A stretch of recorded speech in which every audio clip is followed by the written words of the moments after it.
जैसा खाए अन्न वैसा होए मन। एक बार किसी गांव में एक महात्मा सत्संग कर रहे थे। तभी कहीं से एक चोर आकर सत्संग में आकर बैठ गया। महात्मा के सत्संग का इतना प्रभाव हुआ कि चोर को अपने पाप कर्मों से घृणा होने लगी। सत्संग समाप्त होने के बाद चोर महात्मा के पास जाकर अपने कर्मों के प्रायश्चित का उपाय पूछने लगा।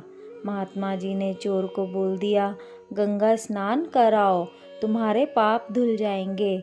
महात्मा की बात सुनकर चोर तो गंगा स्नान के लिए चला गया, परंतु वहां बैठे लोगों में से एक युवक बोला, महात्मा जी, आप कहते हैं गंगा स्नान से पाप धुल जाते हैं, इसका मतलब हमारे पाप गंगा जी में समा जाते हैं, तो क्या गंगा जी पापी हो गई? महात्मा जी के पास इस अनूठे प्रश्न का कोई उत्तर नहीं था, क्योंकि महात्मा ने कभी सोचा ही नहीं था कि गंगा जी में धोया हुआ पाप कहाँ जाता है। इस प्रश्न का उत्तर पाने के लिए उन्होंने तपस्या की। कई दिनों की तपस्या के बाद देवता प्रसन्न हुए और प्रकट होकर महात्मा जी को वरदान मांगने को कहा। महात्मा ने कहा, भगवान, मुझे मेरे प्रश्न का उत्तर चाहिए कि गंगा जी का धोया हुआ पाप कहाँ जाता है। देवता बोले, चलो गंगा जी से ही इस प्रश्न का उत्तर पूछ लेते हैं, और दोनों गंगा जी के पास जाते हैं। महात्मा जी गंगा जी से प्रश्न करते हैं, हे परम पवित्र जल की अधिपति माँ गंगा, अनगिनत लोग आपके जल से पाप धोते हैं, तो क्या आप पापी हो जाती हैं? गंगा जी ने मुस्कुराते हुए कहा, भला मैं कैसे पापी हुई? मैं तो अपने जल को सभी पापों सहित समुद्र को समर्पित कर देती हूँ। इसके बाद समुद्र देवता क्या करते हैं, ये उन्हीं से पूछो। देवता महात्मा को लेकर समुद्र के पास जाते हैं और कहते हैं, हे जल सिंधु माँ गंगा, अपने संपूर्ण जल सहित जो पाप आपको अर्पित कर देती है, उनसे क्या आप पापी हो जाते हैं? सागर ने कहा, मैं तो अपना संपूर्ण जल सूर्य के ताप से भाप बनाकर बादलों में परिवर्तित कर देता हूँ, इसलिए भला मैं क्यों पापी हुआ?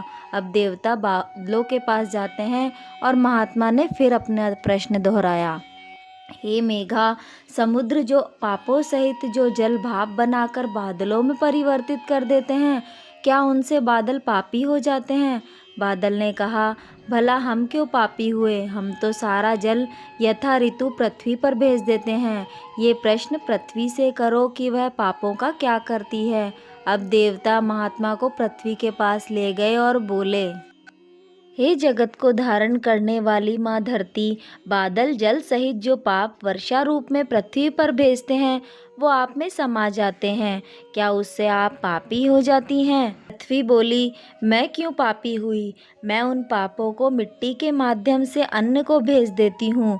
अब ये बात तो आप अन्न से पूछो कि वो उन पापों का क्या करते हैं। अब दोनों अन्न देवता के पास जाते हैं और पूछते हैं, हे अन्न देवता, पृथ्वी सारे पाप आपको भेज देती है, तो क्या आप पापी हो जाते हैं? अन्न देवता बोले, मैं क्यों पापी हुआ? जो मनुष्य मुझे जिस मन स्थिति और वृत्ति से उगाता या प्राप्त करता है, जिस मन स्थिति या वृत्ति से बनाया या खिलाया जाता है, उसी मन स्थिति और वृत्ति के अनुरूप मैं उन पापों को मनुष्यों तक पहुंचा देता हूँ, जिसे खाकर उन मनुष्यों की बुद्धि भी वैसी ही हो जाती है जो उनसे अच्छे या बुरे कर्म करवाती है। इसीलिए कहा जाता है, जैसा खाए अन्न वैसा होए मन। यह कहानी कितनी सत्य है, यह महत्वपूर्ण नहीं है, बल्कि इससे एक महत्वपूर्ण सत्य जो उजागर किया गया है, गंगा स्नान का अर्थ मन को पाप कर्मों से पवित्र करना है। यदि मन में अपवित्रता है तो गंगा जी में धोया हुआ पाप अन्न के माध्यम से फिर से हमें मिले जाएगा। इसलिए अन्न को पवित्र मन स्थिति और विचारों के साथ बनाया और खिलाया जाना चाहिए।